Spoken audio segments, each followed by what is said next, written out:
अच्छा, CSS में अब टॉपिक है हमारा CSS की लिस्ट है।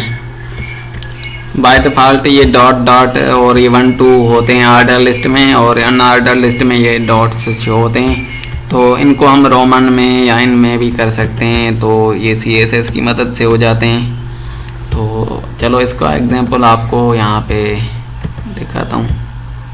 मैं फ़िलहाल ये लिंक हटा देता हूँ और यहाँ पे एक OL बनाते हैं। ओ सॉरी, ये नहीं, ये वाला, ठीक है। और यहाँ पे हम लिस्ट आइटम्स जितने भी ऐड करेंगे LI से, और यहाँ पे लिखेंगे एप्पल वगैरह, एप्पल, मैंगो और बनाना, ठीक है। ये मैंने 3 चीज़ें लिस्ट में ऐड कर दी और इसको मैं रिफ्रेश करता हूँ तो ये 1 2 3 आ जाएंगे OL में। तो इसको हम कलरिंग करेंगे अब यहाँ पे जो है ना स्टाइलिंग CSS की।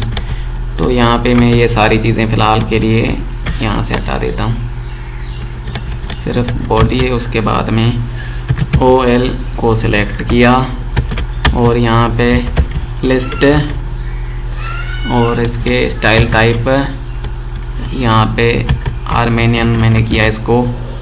मैं इसको रिफ्रेश करूँगा तो ये देखें आर्मेनियन में इसकी वर्डिंग हो गई। और यहाँ पे दूसरा होता है सर्किल,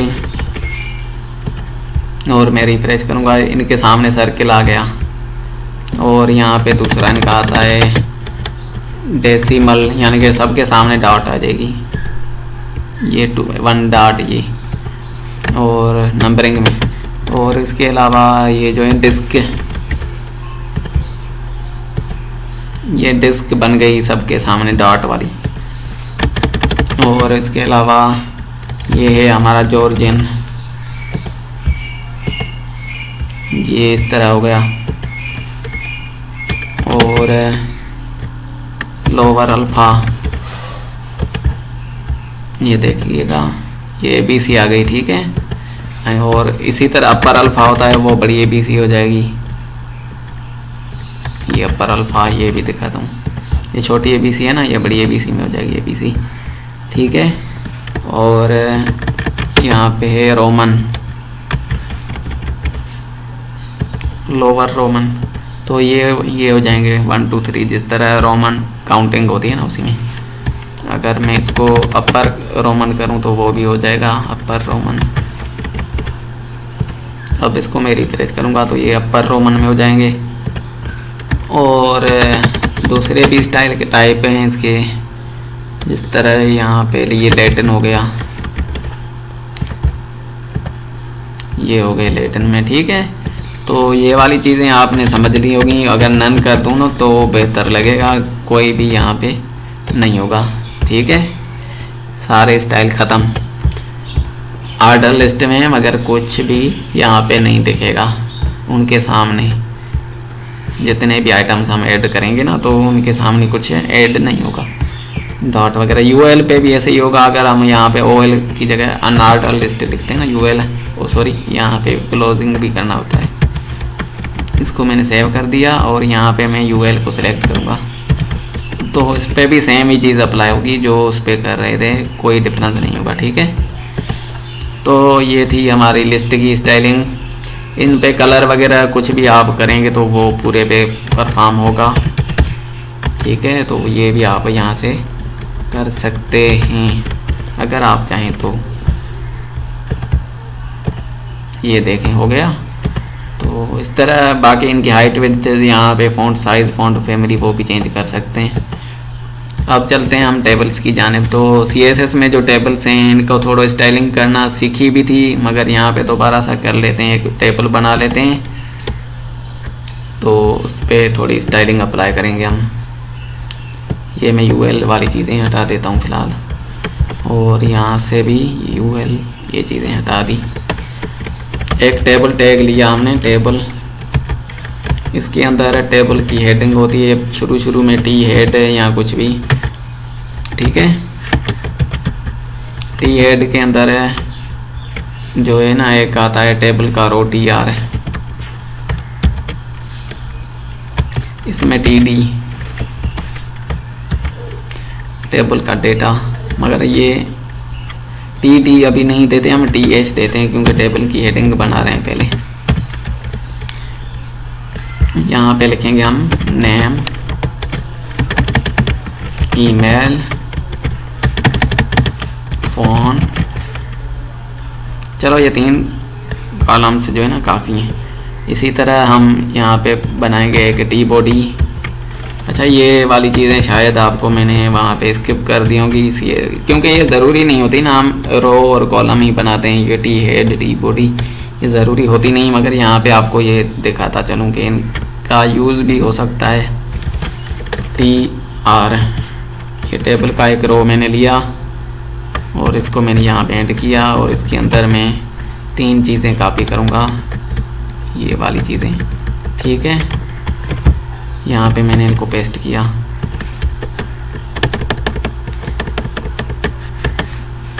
रिकॉर्ड थोड़ा डमी डाल देता हूँ, जैसे यहाँ पे सजाद किया मैंने अपना ईमेल लगा दी, ठीक है।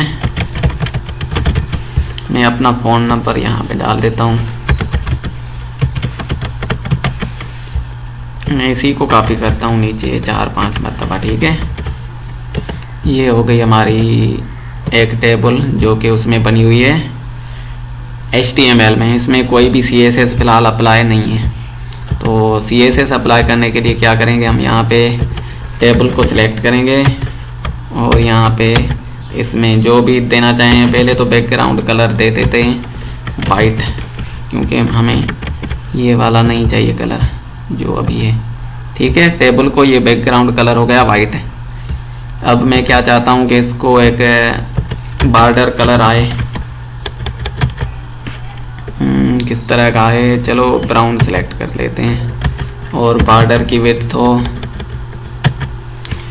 1 पिक्सल की और बॉर्डर स्टाइल हो, कौन सा रखे हैं,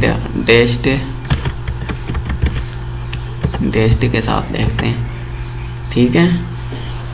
ये एक हो गया डैश वाला। अगर सॉलिड करेंगे तो बेहतर लगेगा। और बॉर्डर रेडियस होता है एक,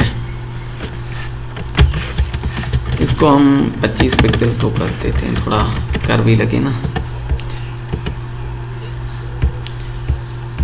मगर ये ज़्यादा ही हो गया। चलो इसको थोड़ा कम करते हैं, 15 तक रखते हैं और पैडिंग देते हैं इसको थोड़ी 20 पिक्सल की। रिफ्रेश करें तो ये कुछ इस तरह दिख रहा है और पैडिंग भी आ गई। और इसके अंदर जो भी है ना हमारे सेल्स जो हैं, जिनको हम TD बोलते हैं, तो इनके ऊपर मैं अगर वो अप्लाई करना चाहूँ तो वो भी कर सकता हूँ। अगर एक एक रो को करना चाहूँ ना तो उनको ID देनी पड़ेगी,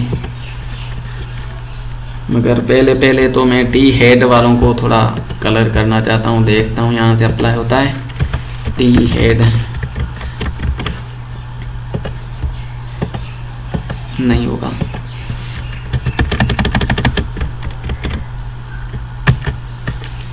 यहाँ पे TD मैंने सेलेक्ट किया और इसको मैंने बॉर्डर दिया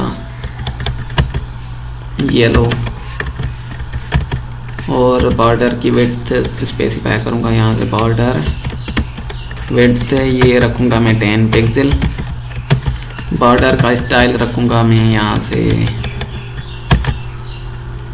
कौन सा वाला रखूँ, सॉलिड रख देता हूँ, ठीक है। मैं इनको सेव करके देखता हूँ कैसे दिख रहे हैं, फिर आगे चीज़ें दूसरी। अच्छा, ये अप्लाई नहीं हो रहा है अभी, मैं इसको देखता हूँ कि क्या मसला है। TD और यहाँ पे TH, अच्छा यहाँ पे सब में मैंने TH रखा हुआ है, तो इनको थोड़ा फिक्स कर देता हूँ, क्योंकि मैंने TH तो सिर्फ हेडिंग वाले के लिए लिया था। TD करना पड़ेगा टेबल डेटा, ठीक है। अब रिफ्रेश करेंगे तो ये सबको बॉर्डर आ जाएगा, देखें तो ये आ चुका है, मगर इतना अच्छा नहीं लग रहा क्योंकि येलो बॉर्डर है ना, और इसकी पिक्सल बहुत ज़्यादा कर दी है मैंने। ये 1 पिक्सल होगी, मगर येलो नहीं रखना, हमने ब्लैक रखना है। ये देखें अलग अलग से एक चीज़ें हो गई हैं वहाँ पे। ये सिलेक्टेड हो गए, बॉक्सेस बन गए हैं एक एक चीज़ के। और इसी तरह अगर हम इनको ऊपर वालों को चाहें तो उनको भी यहाँ पे यही दे सकते हैं, TH वालों को, ठीक है, जो हेडिंग में यहाँ पे ईमेल नंबर फ़ोन, इनको भी आ गया। इनमें अगर हम स्पेसिंग देना चाहें अंदर से तो यहाँ पे पैडिंग देंगे, पैडिंग, और यहाँ पे होता है 10 पिक्सल, और भी दे सकते हैं, मगर अब और क्लियर दिख रहे हैं, देखें स्टाइलिंग और बेहतर होती जा रही है। और इसको मैं बॉर्डर रेडियस करना चाहता हूँ, बॉर्डर रेडियस 10 पिक्सल का। अब रिफ्रेश करूँगा तो ये देखें इनकी वो जो साइड्स थी ना यहाँ पे कोने, वो भी इस तरह हो गए, गोल गोल हो गए। और क्या करें इसमें, अच्छा बैकग्राउंड कलर भी देना है ना, तो ही बेहतर लगेंगे। जैसे पहले तो कलर इनका चेंज करें, कलर जो है वो वाइट हो और बैकग्राउंड कलर इनका वो हो ब्लैक। और अब हम रिफ्रेश करेंगे तो ये देखें एक ज़बरदस्त फॉर्म बन गया, टेबल आ गया हमारे सामने, जो है ना बिल्कुल कलर्ड भी है और स्टाइल्ड भी है। तो HTML में ये पॉसिबल ही नहीं है कि इतनी स्टाइलिंग हम खुद से कर सकें, मगर यहाँ पे CSS में हम बहुत ही खूबसूरत बना सकते हैं इनको, जितना चाहें जितनी स्टाइलिंग हम चाहें इनमें कर सकते हैं। तो ये थी ये चीज़ें, और आगे चलते हैं इसमें।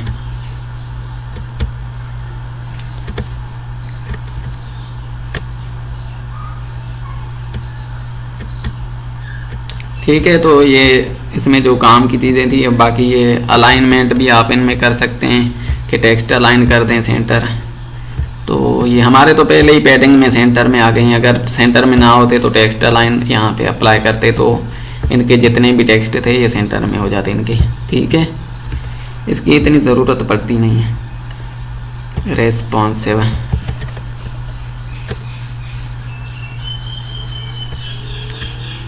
हाँ ये कह रहे हैं कि इसको आप इस तरह का रेस्पॉन्सिव भी बना सकते हैं इस प्रॉपर्टी की मदद से, ओवरफ्लो एक्स ऑटो, यानी कि हॉरिजॉन्टल में आप ऑटो कर देंगे ना, फिर जितना बड़ा होगा तो वो उतना ही, यानी कि स्क्रॉल बार नीचे से आ जाएगा, वो इस तरह आप इसको इधर उधर कर सकते हैं। तो अभी इसका ज़रूरत नहीं है, हमारा टेबल तो इतना छोटा है कि इसमें इसकी ज़रूरत पड़ेगी नहीं। अगर रिकॉर्ड्स ज़्यादा हो जाएं तो आप इस प्रॉपर्टी का इस्तेमाल कर सकते हैं, ओवरफ्लो और एक्स यानी कि हॉरिजॉन्टल। अगर वाई लिखेंगे तो नीचे से यानी कि ऊपर से नीचे स्क्रॉल बार आएगा ये वाला, अगर वाई लिखेंगे तो। अगर एक्स लिखेंगे तो हॉरिजॉन्टल हो जाएगा, और ऑटो लिखेंगे तो ये यानी कि ये वाली बस बाहर आएगी ये, ठीक है। तो आगे चलते हैं CSS का डिस्प्ले। अच्छा ये बड़ा टॉपिक है, तो नेक्स्ट वीडियो में